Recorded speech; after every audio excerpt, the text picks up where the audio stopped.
There's been a ton of heat on Bronny James since getting drafted, but Summer League was his first chance to prove people wrong.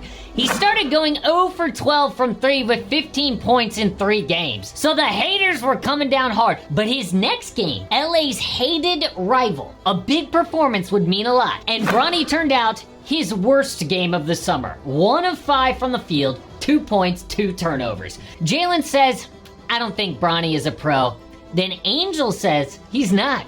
And his girlfriend Kaiser says, I can see him being on their G League team for sure. But JB responds, I don't think so. I think because of his name, he'll be on the Lakers. It's a flex to have your son alongside you in the NBA. It reflects greatness and longevity. Bronny has all the tools around him to be successful. I look forward to watching his growth games.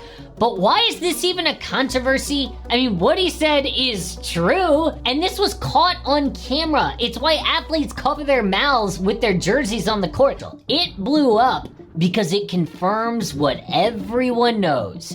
Bronny is not an NBA player. Man, Bronny's definitely better than some of these cats I've been watching on League Pass today. Turns out our eyes weren't lying to us. NBA players feel the exact same way as us. They're just afraid to say it out loud. This actually shows the hold LeBron has on the league. LeBron is literally the dictator of the NBA. He controls the media. He controls his narrative. If you go against his agenda, you will get traded, and everybody knows it. So he's pretty much the dictator of the NBA. So Jalen cleaned up his mess to not upset the dictator. Or he just has respect for LeBron and doesn't want to look like a jerk. But Bron's influence does go beyond the Lakers. There was another huge controversy that LeBron caused for Bronny. In 2023, Bronny was named to the McDonald's All-American game. It's one of the biggest honors that a high school kid can have.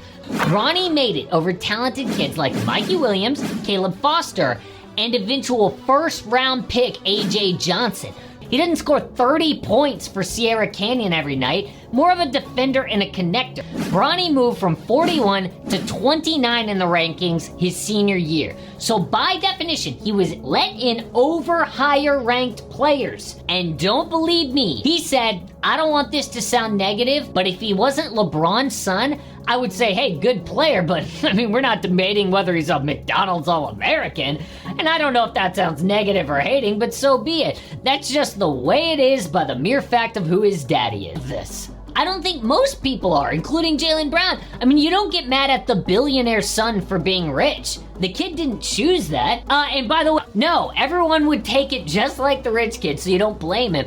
But be humble about it. But Bronny isn't acting like that. He is being humble. This actually says a lot more about LeBron. This offseason, Bron offered to take a big pay cut to sign a good player. Klay Thompson, DeMar DeRozan, Jonas Valanciunas, or James Harden. But one by one, all of them said no. I mean, dude's father was a Laker and still calls games on the radio for them. Klay grew up in LA, was a Laker fan. So what happened? In 2020, they won the championship. But 1 year later, they lost in the first round to Phoenix. And even though LeBron and AD were injured, they overreacted.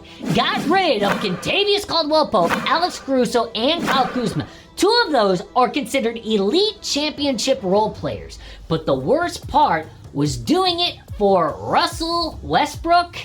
Yes, they made the West Finals 2 years ago, but they weren't even competitive. This year, LeBron and AD were healthy. LA barely made the playoffs. So the only reason JJ Redick's the head coach, LeBron. Bronny got drafted for LeBron. Highlight of next year will be when Bronny and LeBron share the court together. He wants to be on a winning team that is all about basketball, and that's not the Lakers. Nobody took LA's offer. Jaylen Brown is saying what he thinks when he thinks no one else is watching. So far in Summer League, he has averaged 4 points, 4 boards, 2 assists, 0% from 3. Now, to be fair, shooting has never been his strong suit. He shot 26% from 3 at USC. The problem is Matisse Thybulle. Amazing defender, couldn't hit a 3, so he was banished to Portland. Bronny's biggest comp is Gary Payton, but even he averaged double digits in Summer League. 55th pick doesn't normally get a 3-year guaranteed contract. This is a list 6 years before Bronny at the 55th pick. The most anyone got was Gui Santos, $75,000. Bronny, 4 years, almost $8 million before one Summer League. For those who don't know, late second round picks don't get guarantees, especially before the Summer League. Trust me, MJ could have gotten one of his sons in the league if he chose to abuse his power like that. Not taking anything away from Bronny, nor am I upset at Bronny. Just know that this is a manipulation of our league and the integrity of what it truly takes to get there. People aren't upset with Bronny. It's about his dad. Ex-players know this. Current players know this. It's why nobody wanted to play in LA and why Jaylen Brown said what he said when he thought no one was watching. But Bron is avoiding all of this drama because he is overseas with the USA Olympic team. Subscribe to my channel.